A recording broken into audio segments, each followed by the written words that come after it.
galerinha, estou aqui para passar para vocês um pouco sobre a Revolução Russa. Na aula de hoje nós vamos conhecer aspectos e as características dessa revolução. Galera, eu preciso que vocês saibam uma coisa, que a Rússia, o contexto que a Rússia vivia era da segunda Revolução Industrial. Os países estavam se industrializando e a Rússia estava atrasadíssima. A Rússia estava atrasada porque a Rússia ainda era governada pelo czar, um absolutista. Um absolutista que 20% da população russa comandava, dominava 80% da área desse vasto território. O modo de produção russo ainda era feudal, em pleno século XX.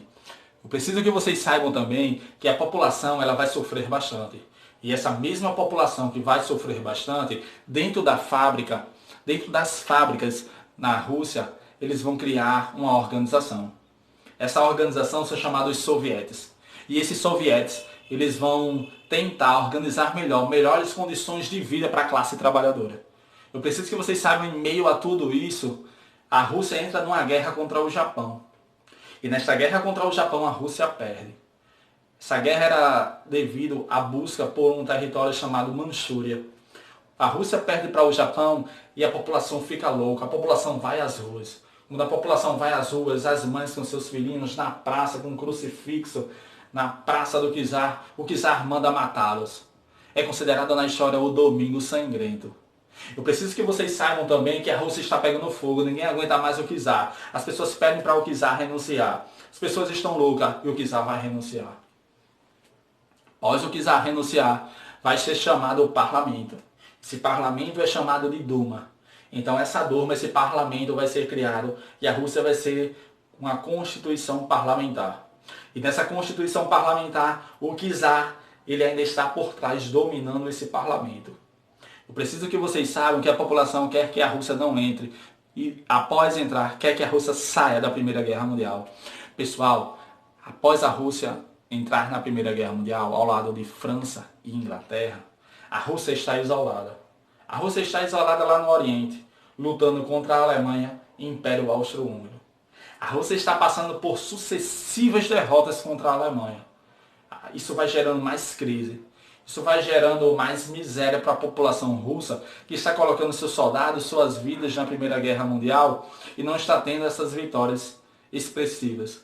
Eu preciso que vocês saibam que a população tenta tirar a Rússia da Primeira Guerra Mundial. E o parlamento não tira a Rússia da Primeira Guerra Mundial. É colocado no parlamento uma burguesia. Eu chamo de exército branco. E a burguesia, após entrar no poder, ela também não tira a Rússia da Primeira Guerra Mundial. Eu preciso que vocês saibam que é preciso os bolcheviques. E aí é onde está. Os bolcheviques, liderados pelo camarada Lenin, a Guarda Vermelha, Lenin com suas teses, ele vai falar para a classe trabalhadora o que ele pretende fazer na Rússia, caso chegue ao poder. Caso Lenin chegue ao poder, em suas teses de abril, a famosa tese de abril, tem lá um dilema. É colocar para toda a sua população paz, pão e terra. Eu preciso que vocês saibam que a paz é para tirar a Rússia da Primeira Guerra Mundial. Pão é para dar comida à população que passa fome. E terra, que é para, como eu já disse no início da aula, 80% da terra em uma minoria. Para coletivizar as terras para toda a população. Eu preciso que vocês saibam que Lenin vai entrar no poder. E após Lenin entrar no poder, Lenin vai conseguir tirar a Rússia da Primeira Guerra Mundial. Vai fazer negociações e a Rússia sai da Primeira Guerra Mundial. Lenin vai nacionalizar os bancos. Lenin vai coletivizar as terras. É pela primeira vez na história pós-capitalismo que as terras, que a propriedade privada está desfacelando. Eu preciso que vocês saibam que vai haver o Exército Branco. Esse Exército Branco, apoiado pelo czar, vai entrar em uma guerra civil contra os bolcheviques, contra a política de Lenin. Isso vai gerar ainda mais conflitos na Rússia, dentro do seu próprio país. É uma guerra civil. Ou seja, toda aquela estrutura que Lenin estava tentando buscar será desfacelada aos poucos.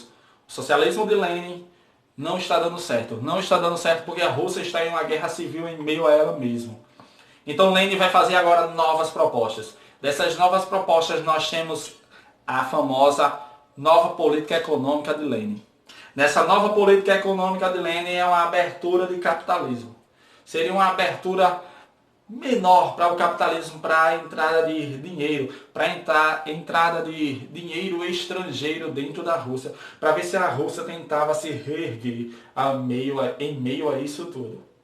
Eu preciso que vocês saibam que no meio disso tudo, entre essa guerra entre bolcheviques e o Exército Branco, Lenin vence a guerra. Mas, ao passar de alguns anos, Lenin morre. Em meio a isso tudo, nós temos agora os sucessores de Lenin. Quem será o sucessor de Lenin? De um lado nós temos Stalin, do outro lado nós temos Trotsky. Cada um com um pensamento, com uma ideologia diferente. Mas sim de esquerda, sim socialista. Enquanto Stalin pregava que o socialismo precisava ser na Rússia para depois espalhar para os diversos países, Trotsky pensava que deveria ser permanente esse socialismo. Quem vence essa batalha? Vocês precisam conhecer que Stalin, ele agora vence essa batalha contra Trotsky e ele vai assumir o poder dentro da Rússia. Em 1924 a 1953, Stalin vai administrar a Rússia. Quando chega em 1922, a Rússia passa a ser a União das Repúblicas Socialistas Soviéticas. E nessa União das Repúblicas Socialistas Soviéticas, ao comando de Stalin, Stalin vai conseguir industrializar, vai deixar a Rússia, a União Soviética, como uma superpotência.